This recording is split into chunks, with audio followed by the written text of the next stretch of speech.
হরে কৃষ্ণ, রাধে রাধে। ননীগোপুর পরিবারে আরও একটি নতুন ভিডিওতে তোমাদের সবাইকে স্বাগতম। কেমন আছো তোমরা সবাই? আশা করি সবাই খুব ভালো আছো, সুস্থ আছো। আমরাও কিন্তু রাধা গোবিন্দের কৃপায় মোটামুটি ভালোই আছি। তোমরা যারা আজ ননীগোপুর পরিবারে প্রথম এসেছো, তো তোমরা প্লিজ চ্যানেলটিকে সাবস্ক্রাইব করে চ্যানেলটির পাশে থেকো। তো বন্ধুরা, আজকে তোমাদের সাথে শেয়ার করব গোপু সোনার সুন্দর একটি লীলা কথা। যে গোপু সোনা আজকে কি করেছে সেটাই তোমাদের সাথে শেয়ার করব। তো চলো দেরি না করে শুরু করা যাক।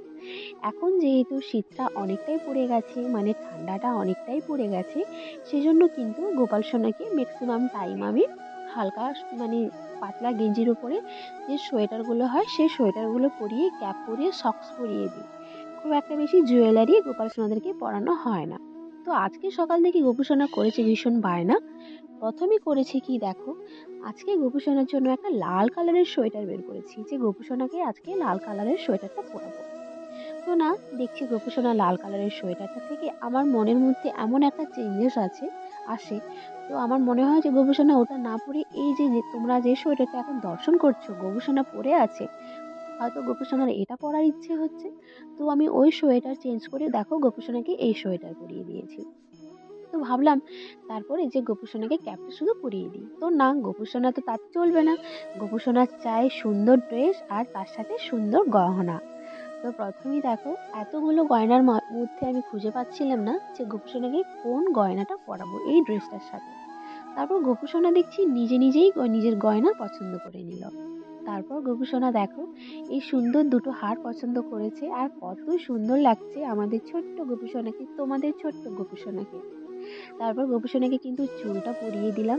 এই গোপু সোনার যে চুলটা তোমরা দেখছো, এই চুলটা কিন্তু অনেক দিন আগে, প্রায় 1 থেকে 1.5 বছর আগের চুল, কিন্তু এখনো পর্যন্ত সেম পজিশন, সেম সুন্দরভাবেই আছে। তো গোপাল গোপাল সোনা তো সুন্দর সুন্দর জুয়েলারি পরে, ড্রেস পরে, একদম সুন্দরভাবে ক্যাপ পরে তার প্রিয় বাঁশি রাধা, এই রাধা নামের বাঁশি আমি অনেকদিন থেকে চেষ্টা করছি এখানে নেওয়ার, কিন্তু পাচ্ছি না বড়দের জন্য। তো গোপু সোনার কাছে একটা রাধা নামের বাঁশি আছে। তো গোপু সোনা কিন্তু রাধা নামের বাঁশিটি হাতে নিয়ে নিয়েছে। তো আজকে গোপু সোনার নিজের পছন্দের মতো সিঙ্গার, দেখো তোমরা দর্শন করো, কত সুন্দর লাগছে তাই না? এই যে সোয়েটার হলুদের সাথে গোলাপি, সত্যি কথা বলতে গেলে এতটা সুন্দর, ক্যামেরার সামনে বা ক্যামেরায় কেমন দেখাচ্ছে আমি জানি না, অরিজিনালি কিন্তু ভীষণই সুন্দর সোয়েটারটা। তো গয়নাগুলো পরে কিন্তু সত্যি সত্যি গোপু সোনাকে খুব খুব খুব সুন্দর লাগছে। তার সাথে হেয়ার পরেছে গোপু সোনা, তাই না? তো তোমরা অবশ্যই কমেন্টে আমাকে জানিও যে গোপু সোনা আজকে গয়না পরে আর এত সুন্দর ড্রেস পরে, তার সাথে আবার দেখো গোপু সোনা কিন্তু ছাতাও নিয়েছে। কেমন লাগছে অবশ্যই তোমরা আমাকে কমেন্টে জানিও। আর তোমরা অনেকেই বলছো যে দিদি ভাই, আমরা কি গোপাল সোনাকে শীতকালে চন্দন লাগাতে পারি?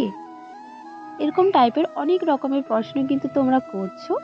আমি কিন্তু নেক্সট একটা ভিডিও আপলোড করব তোমাদের সাথে। তো সেটাতে কিন্তু আমি সমস্ত কিছু আপডেট তোমাদের দিয়ে দেব। তো আজকে তোমাদের প্রিয় গোপু সোনার সিঙ্গার কেমন লাগলো অবশ্যই আমাকে কমেন্ট বক্সে গিয়ে ছোট্ট একটা কমেন্ট করে জানিয়ে দিও। আর এই যে তোমরা ছাতাটা এখন দর্শন করছো, এই ছাতাটাও কিন্তু নতুন এসেছে গোপু সোনার জন্য। তো আজকের ভিডিওটি তোমাদের কেমন লাগলো অবশ্যই কমেন্টে জানিও। আর এরকম টাইপের নতুন নতুন ভিডিও দেখার জন্য ননীগোপুর পরিবার চ্যানেলটিকে সাবস্ক্রাইব করে দিও। আর তোমরা সবাই খুব খুব খুব ভালো থেকো। আর আজকের ভিডিও এখানে শেষ করছি, দেখা হচ্ছে নেক্সট কোনো ভিডিওতে। রাধে রাধে।